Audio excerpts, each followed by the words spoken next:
Hey everyone, it's Ben Schneider here once again, and before you watch this video, I want to give a huge shout out to Vody for uploading virtually the entire 2007 Cup and Busch Series seasons in high definition. These bring back a ton of memories for me, so much so that I decided to go ahead and rewatch this race and re-upload this video with the HD footage. Now, unfortunately, Vody's copy of this race doesn't include the pre-race show, so the first third of this video isn't going to be that different. I did go ahead and try to make some edits to clean some things up because I didn't have nearly as much experience doing voiceover 3.5 years ago as I do now, but the viewing experience from the start of the race onwards should be much better now since it's in much higher quality, so hopefully you all enjoy that. And I also want to let you all know that Vody's also re-uploaded the Milwaukee race in HD, so I'm definitely planning on remastering what's become the most popular video on my channel as well, so make sure you stay tuned for that in the coming weeks. And with all that said, enjoy the video. Here goes Burton on the high side. Busch makes the block out of turn 4. Burton squeezes high. They are door to door. Jeff Burton! Good job! Woo-hoo! Jeff Burton takes the win, and Kyle Busch slams the wall on the outside. Unbelievable.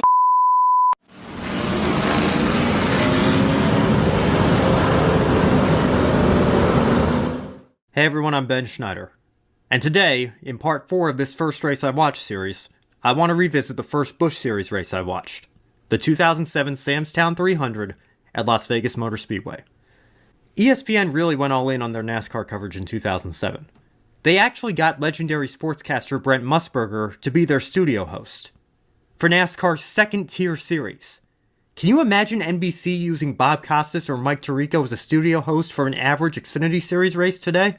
It was a big enough deal that NBC got Tirico to do the Indy 500. Just in case you're a new NASCAR fan, the Busch Series is what we call the Xfinity Series today. You may think the only difference is just the sponsor, but in 2007, bushwhacking, that is Nextel Cup drivers racing in the Busch Series as well as the Cup Series, had gotten out of control.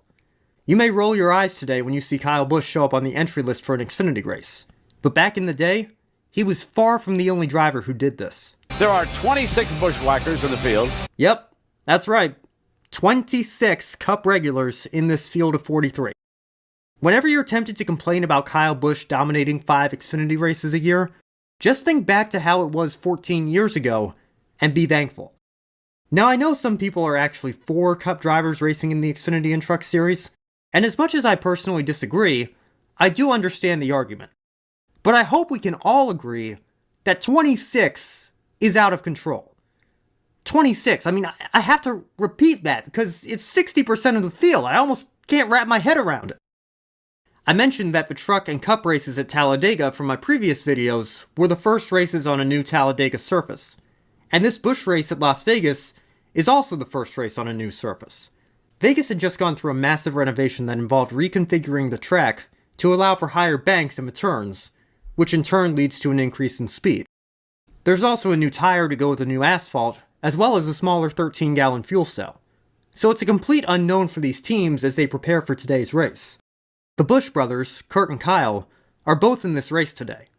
They're both Las Vegas natives, but neither driver has won on this track yet. Carl Edwards is the new points leader.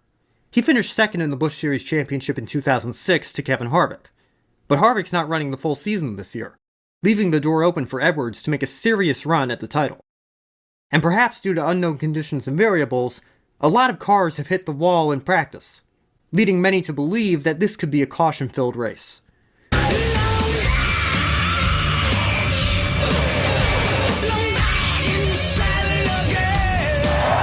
Aerosmith. Told you ESPN got some big names. A lot of talk in the NASCAR world at this point is still about the previous week's Busch race in Mexico City. Chip Ganassi Racing had road course specialists Scott Pruitt and Juan Pablo Montoya running 1-2 in the closing laps. Montoya ended up making an aggressive move on Pruitt, spinning him out. He'd go on to win the race while Pruitt would recover to finish 5th, although he was still understandably unhappy with his teammate. So disappointing. We talk about it and talk about it and talk about it and talk about it in meetings. If he's faster than me, we'll work it out, he can go, but not take each other out. That's just bad driving. Well, Montoya disagrees. They kind of tried to kiss and make up with the statement this week, but we'll see down the line. Reminiscent of what happened in a Cup race in Talladega last October when Brian Vickers got into the back end of his teammate Jimmy Johnson in a bump draft, took him out. Hey, I remember that. The concept of teammates in racing has always been an interesting one. In racing, teammates may be members of the same organization, but they don't get to share in the thrill of victory as they do in other sports. Teammates occasionally work together in the draft at restrictor plate tracks, but there's always only one winner. While team orders are a controversial subject, they're not seen in effect nearly as often in NASCAR as they are in other forms of racing. The one team order that is in effect is usually just not to wreck each other.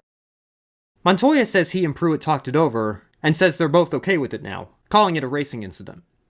And while having a NASCAR win is a great accomplishment, Juan knows that to be successful in NASCAR, he's going to have to get one on an oval sooner rather than later. With a large number of Cup drivers in the field today, the broadcast also talks about the risk of running the Busch race on Saturday versus the reward, highlighting Tony Stewart's injury at Charlotte in 2006 as an example, when he got hurt and had to have Ricky Rudd qualify his Cup car the following weekend. Rusty Wallace says the risk outweighs the reward. Rusty, it's been an intense debate over the years. Where do you stand on the issue? But I think the risk is much greater than the reward. I really do. I mean, you're talking about 100 people plus on these Cup teams, and a guy goes out on a Saturday, runs a Busch car, and gets hurt. I tell you what, that is a really tough thing to swallow, because you went out there, you put all this time and money in your Cup team, and you lose your driver on a Saturday race. That's something I don't suggest doing, and that's one of the reasons when I drove, I didn't run the Busch Series because of that. Now look, if I'm a Busch owner, I don't want my Busch driver driving the Cup. I don't want to sacrifice my main goal, and that's my team. But Andy Petrie also brings up the fact that teams that have cars in both series need their star Cup drivers to run the occasional Busch race for sponsorship and team purposes. Andy, as a crew chief and car owner, you've lived with these risks many times before. What is your opinion on this debate? Well, Jerry, as Dale Earnhardt Sr.'s crew chief back in the days we were running for the championship, I was against Dale running the Busch car. I didn't want him running the Busch car. I was selfish. And as a car owner, as I transitioned into ownership, it got to where I understood more about the challenges for the owners. These guys, a lot of the owners have cars. They got cars in Busch and Cup, and these guys need these stars in these Busch cars to make it work. When Stewart is asked the question, he takes an opportunity to criticize the new Las Vegas Motor Speedway. Let's go down to Alan Bestwick. With Tony Stewart, who's just been introduced, and he's getting ready for his ride around the track with some fans who also are getting to join in. Tony, how do you balance the rewards of racing, doing what you love to do, with the chance of getting banged up in a race on Saturday and perhaps hampering your championship effort on the Cup side? Normally it's not a big deal, but this weekend, this place is absolutely treacherous, so this wasn't a good week to pick by any means. Knowing what you know this weekend about the tire and track conditions and the edginess of the race, how does it affect how you race today? Well, I mean, I'm a race car driver. I'm not going to just sit and ride around today by any means, but it's, you still try not to put yourself in any, precarious positions, but it's that competitive nature hits no matter whether it's a go-kart or an IndyCar or a stock car or whatever. So when they drop the flag, you're still going to race hard, but, it's just a shame. I mean, they had a really, really nice facility here, and, Chris Powell and their staff really destroyed a really nice racetrack because they were afraid we were all getting strung out. And I guess they're smarter than we are and smarter than NASCAR is as a sanctioning body, and think that if they redo the racetrack that it's going to change things. But I don't know that Chris Powell has an engineering degree or anything like that in how to build racetracks. So I don't know. It's just frustrating. I mean, you come here and test, and we were running really fast, and you come back and, Goodyear brings a tire that they've changed on us. So, it takes the 2 days that you spent out here plus the travel time and all the money that you spend to come out and test for these races. It takes all that and throws it out the window. And if you look at how many cars crashed yesterday, not only in the Busch Series but the Cup Series too, it's an indication this track isn't very much fun right now to be on. Tony, thanks for the thoughts. Tony Stewart. By the way, Chris Powell, he's referencing to is the track general manager here at Las Vegas Motor Speedway. Chris? Alan, Tony never pulls punches, does he? Greg Biffle adds that it'll be a challenge, saying he nearly wrecked his Cup car in practice.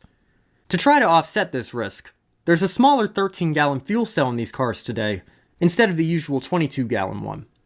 The idea is that this will force drivers to pit before their tires get too worn and pose the threat of a blowout. Jeff Burton's in this Busch race here for the first time in 4 years. He's won here twice in the series before, so he's certainly one to watch as he starts 6th. Defending Busch champion Kevin Harvick starts on pole, but this season he's just here for fun to try to win races. David Stremme starts alongside Harvick in 2nd, and the defending winner of this race, Casey Kane, starts 10th. The race begins with Harvick getting a pretty sizable jump on the field, and with ESPN's running order screwing up the top 3. There's actually some pretty good side-by-side racing through the field, But the drivers only get a few laps to get up to speed, as Brett Rowe spins and takes a hard hit to the outside wall to bring out the first caution. Rowe just misses the safer barrier, and while he's okay, it highlights the need to put the safer barrier around the entire track. Harvick holds the lead on the restart from Kurt Busch, and Burton gets around Stremme to take third. A lap later, Matt Kenseth tries to make a move on Stremme as well, but he forces another caution as he spins and collects Clint Bowyer and Casey Mears. Paul Menard also picks up some damage as he runs into Mears trying to slow down and avoid the wreck. The leaders come down pit road, but most of them take fuel only. JJ Yeley, Montoya, and Justin Dirks stay out, so they hold the top 3 spots on the restart. Montoya and Dirks fall back immediately, but Yeley's able to lead a few laps before Harvick takes the lead back. Montoya is forced down pit road on lap 24 with handling issues as a 3-way battle for the lead takes place between Harvick, Burton, and Kurt Busch. Burton ends up taking the lead from Harvick a few laps later, and Busch follows him through to second. Dave Blaney and Kyle Busch get around Harvick as well for third and fourth. Harvick continues to fall back as Stewart moves around him for fifth. Part of the nostalgia of watching old television broadcasts is getting to see some of the old commercials. And here we see them marketing Marcus Ambrose, a Busch Series rookie. They just don't make commercials like this anymore. By the time ABC returns from commercial, Kyle Busch has gotten around Burton for the lead of the race. Busch started in the middle of the field, but at the moment, he's got the fastest car on the track. The third caution of the day comes out just before lap 50 as David Rudiman loses power and stalls on the track. Daytona 500 pole sitter David Gilliland gets the free pass, and the Busch brothers lead the race off pit road after a great effort from Kurt's pit crew. Kurt holds the lead on the restart as he and Kyle pull away from the rest of the pack. Reed Sorensen comes to pit road for a flat tire just as Marcus Ambrose spins coming off of turn 4 to bring out the fourth caution. Brent Sherman receives the free pass this time. The Busch brothers hold their lead on the restart, but once again, the green flag run hardly gets going before the caution comes back out. Brad Coleman spins and collects Sherman in the crash. Under yellow, Kyle Busch inherits the lead as he stayed out of the pits, and Kevin Harvick gets penalized for an uncontrolled tire. And the Blue Man Group appears out of nowhere. Busch pulls away from Dave Blaney on the restart, and perhaps Tony Stewart spoke too soon when he criticized the track, as he passes Dave Blaney for second, and eventually Busch for the lead. Hey, not too bad for a driver that hates the racetrack. He looks like he's looking pretty good to me out there right now. I'll promise you, he'll change his mind. If this cat wins this race, he won't be complaining. Hey, I can't wait to see Chris Powell handing the trophy in victory lane and see what kind of hug they have for each other. You don't think he'll give it back to him, will he? I don't know if he'll give it hand him, but we'll have to see. And with more on the general manager of the Speedway, let's check in with Alan. Hey, Doc, after Tony Stewart's strong comments on our pre-race show, and specifically mentioning Chris by name, I wanted to offer Chris the opportunity to come on the broadcast and discuss why they redesigned the racetrack and what the thinking was behind the changes. Chris's response to that offer was, I'll let the racing speak for itself. Bold move, Chris. To be fair, though, while it has been a wreckfest so far, we're about to see the longest green flag run of the race. When he made the pass a moment ago, you saw some steam or water come out of the right part of the hood there, up toward the windshield. Yeah, he's hot right now. That car's overheating. We have to talk to his picture. In fact, it's pouring a lot of water out and has not stopped yet.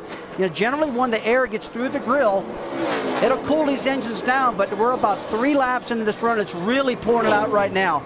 Meanwhile, Stewart's car begins overheating as his water temperatures rise to 270. Busch takes the lead back as the ABC booth suggests Stewart should pit. But instead, Stewart slows his pace a bit and stays out, hoping to catch a caution.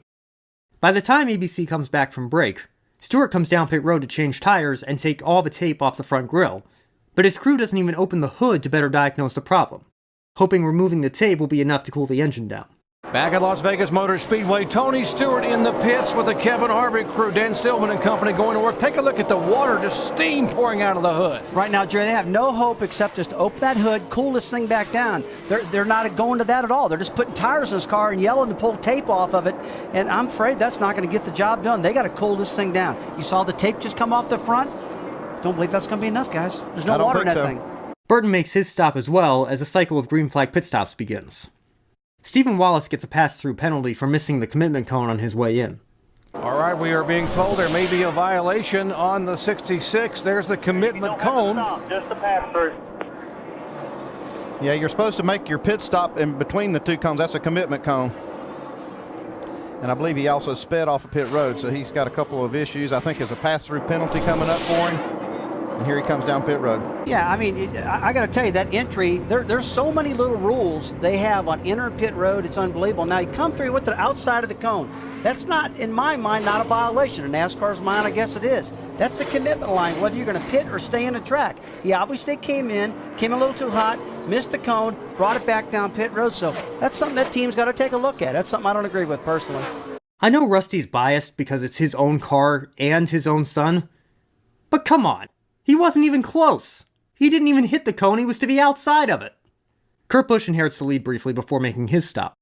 He stopped on the last caution, so he has a bit more fuel in his car, but he decides to come back down pit road anyway for a 2-tire stop. The cycle continues until Kyle Busch takes the lead back. With 83 laps to go, the longest green flag run of the day ends as Biffle crashes out of the race with heavy damage after losing a right rear tire. The caution gives Stewart an opportunity to come back down pit road as his team continues to work on the front of the car in an attempt to cool the engine down. I got to tell you guys, I'm surprised this car is still on the racetrack. It got so hot, generally these engines blow, and they pulled more tape off yet just now. And the car sits there running like that with no air going through the front of it, generally it's going to overheat. These are critical moments right now that this car is not going around with no air going through the grill. Right after the restart, Braun Racing teammates Dave Blaney and Jason Leffler bring out the caution once again. Blaney is able to continue on after losing multiple laps to repair the damage, but Leffler's damage puts him out of the race. Biffle, meanwhile, is interviewed in the garage and is critical of the racing scene so far today. And he's got his nose in the monitor that we carry around with us, watching that replay. Greg, did the contact help with the cut-down tire? You know what? We're really looking at it. I don't think so. You know, I heard the tire go flat. I could hear it from inside the car go flat 3/4 of the way down the backstretch. So I lifted early, tried to get the car slowed down, and it's hard to drive with a flat right rear tire. But you know, we probably ran over something out there. There's so many cars crashing, and there's so much debris on the racetrack that. You know, it's just a horrible thing that we're doing out here. We're not putting on a very good race, and the tires won't stick to the racetrack at all. And tomorrow's just, I don't even know what tomorrow's going to be like. These cars got small motor and a big spoiler on them, so you can at least drive them. But, you know, tomorrow's going to be even worse than this, I think.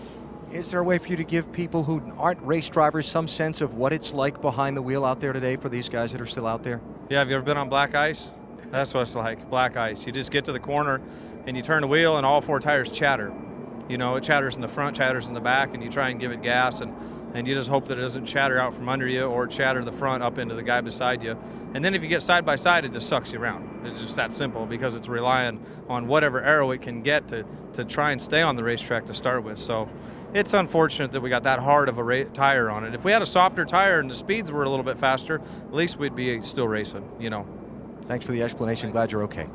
On the next restart, Paul Menard and Regan Smith go around, forcing the caution to come out yet again. The 8th caution ties the track record for most in a single Busch Series race. And there's still a third of the race left. Another restart then leads to another caution, which comes out for a single car accident involving J.J. Yaley. A new record for cautions, and what we did not want to see, but that was the prediction in the pre-race when our pit announcers talked to drivers and said it's going to be ugly today because we're going to have our hands full. And indeed, we now have set a record for yellow flags. Jeff Burton inherits the lead, as the Busch brothers lead a handful of cars down pit road. Burton maintains the lead on the restart as the Busch brothers try to fight their way back through the field. Casey Kane holds the second spot, while Tony Stewart has roared back to life as he's back up to third. As ABC returns from commercial, the caution is out once again for Regan Smith after contact with Mike Wallace. Burton leads the field onto pit road, and Harvick receives the free pass. While under yellow, Gilliland's car begins smoking, forcing him to the garage. Kyle Busch leads the field on the restart, and he'll hold the lead for a decent green flag run of 22 laps. The caution comes out for debris with 18 laps to go. Kurt Busch has some cosmetic damage, but he stays out since fixing it would take more effort than it's worth. Some of the guys at the back come into the pits, while all the front runners elect to stay out and save fuel. If the restart is any indication, the rest of this race will be a duel between Kyle Busch and Jeff Burton. Casey Kane spins and collects Jamie McMurray and Reed Sorensen to bring out yet another caution, and eventually a red flag. When the race restarts, there are only 7 laps left. Burton restarts in the lead, but loses it off of turn 2 to Kyle Busch. Burton seems to like the high line, but Busch is able to make the bottom work to his advantage and take the lead. With 6 to go, Burton runs out of the groove and nearly gets into the wall, allowing Busch to pull away. While Stewart and Kurt Busch fight for third, Burton resets and begins making one last charge at the lead. He drives so hard off of 4 that he nearly loses it. Man, that was unbelievable. That was all but gone. With this hard a tire, for him to hold on to that and still hold Kurt Busch and Tony Stewart behind him, man, well of a job. You can tell they're on the wheel. They're going crazy right now. He's still not giving up. He's got 3 laps to go, and he's still trying to run down Kyle Busch. With 3 to go, Busch still has a sizable lead, but Burton takes 0.3 of a second out of it. Coming to the white flag, the gap is noticeably closed. Going into 3, Burton makes his move. And I'll let Dr. Jerry Punch take it from here. Here goes Burton on the high side. Busch makes the block out of turn 4. Burton squeezes high. They are door to door. Jeff Burton! Good job! Woo-hoo! Jeff Burton takes the win, and Kyle Busch slams the wall on the outside. Unbelievable. You saw the 29 of Here Jeff I come. Burton. Let's see if he's okay. Great job for Jeff Burton. What a finish. What an unbelievable effort. Jeff Burton. On the new tires, they just wasn't as good. I had to have some heat in the tires. Jeff Burton refused to lose. He refused to give up on a very loose race car, and that is one very angry driver climbing out in Kurt Busch with a celebration down in the pits. That's one happy crew. He's angry because he's frustrated. He had a good car, but there's nothing he could have done. He did a great job throughout the day. Jeff Burton just had that run. He did a great job of working the top side. Listen to this crowd on their feet. A record crowd of over 105,000 as Jeff Burton comes down and salutes the crowd. And he's coming to talk to Kyle Busch, and Kyle is already gone. He's looking at an empty seat there right now. Burton did a great job on that top side. What a comeback for the 29 of Jeff Burton. Good sport. How about that for sportsmanship? Instead of going to victory lane, Jeff Burton went straight to Kyle Busch to make sure he was okay and to say, hey, guys, it was all racing. That's what it's all about right there. They just run it as hard as they could to the finish. Great sportsmanship at the end. Folks, you just saw one of the most exciting finishes in Busch Grand National Racing, and you witnessed it live on ABC. For the 3rd time in his career, Burton is a Busch Series winner at Las Vegas. Jeff Burton continuing to get congratulations from those around him. Wife Kim has already been in to give him a congratulatory kiss. This would be the congratulatory beer, Busch beer, of course. And Jeff Burton getting a lot of high fives, high tens. Jeff, take us through that final lap.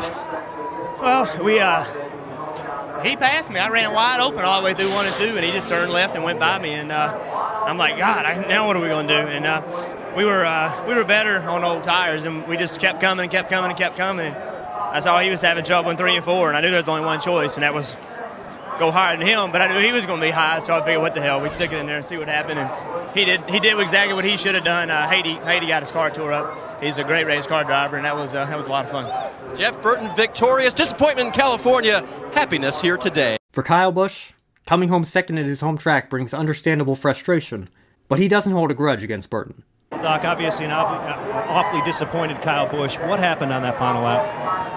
I was just too tight. I couldn't hold the bottom, couldn't hold the top, couldn't hold him off. So he beat me fair and square. He got a run on me on the top side. I tried blocking it, but I just didn't get high enough in order to squeeze him in the fence. But congratulations to those guys. They had a better car definitely at the end. Doc, a very disappointed Kyle Busch.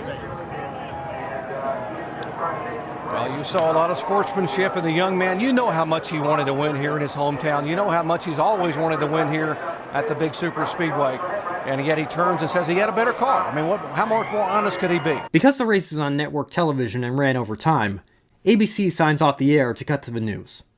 And while I understand that from a TV perspective, that's really a shame. I would have loved to have heard from Tony Stewart. His car really should have stopped running at some point, and he still brought it home third. I'd also want to know if running the race has changed his mind about the track at all. It's always stuck with me that Kurt Busch pulled over alongside his brother after the race to make sure he was okay. It's a nice gesture that seemed to go unnoticed by the broadcast. And Kyle and Burton each took it well too. Burton also went over to see Kyle before he pulled into victory lane. Well, that was fun. Now I've been exposed to all 3 of NASCAR's national divisions. Over the next 2 months, 7-year-old me would try to catch as much NASCAR racing as possible. But the Sunday before Memorial Day, my dad puts ABC back on to show me a different kind of racing. This series is having their biggest and most prestigious race today, and I was about to be introduced to the world of open-wheel racing. The road to Indy has taken a different path for each of these 33 drivers. Elio Castroneves, Tony Kanaan were childhood friends. Their road today is a classic rivalry. Who wins? We'll find out. This is not just another race. This is Indianapolis, and the 91st running of the Indianapolis 500 is green. Up next, the greatest spectacle in racing. Let's revisit the 2007 Indianapolis 500.